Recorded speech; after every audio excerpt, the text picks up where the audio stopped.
ওম নমো সিদ্ধিদাতা গণেশায় নমো। আমি দেবী প্রজ্ঞা। আজকে আমি কিছু সাইকোলজিক্যাল কথা বলবো। কোনো মানুষের আচরণ পর্যবেক্ষণ করো, কিন্তু সেটা গ্রহণ করবে না। কোনো মানুষকে তুমি ভালোবাসো, কিন্তু নির্ভরশীল হবে না। দরকার অনুযায়ী কিছু জিনিস চেয়ে নাও। দ্বৈত মনোভাব নিয়ে কারুর অনুভূতি অনুভব করো না। সবাইকে সাহায্য করো, কিন্তু কারোর উপর নির্ভরশীল হবে না।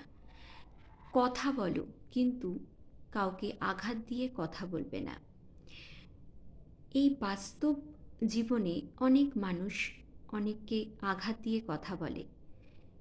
তারা মানসিক শান্তি পায় না বলেই এই কথাগুলো বলে থাকে।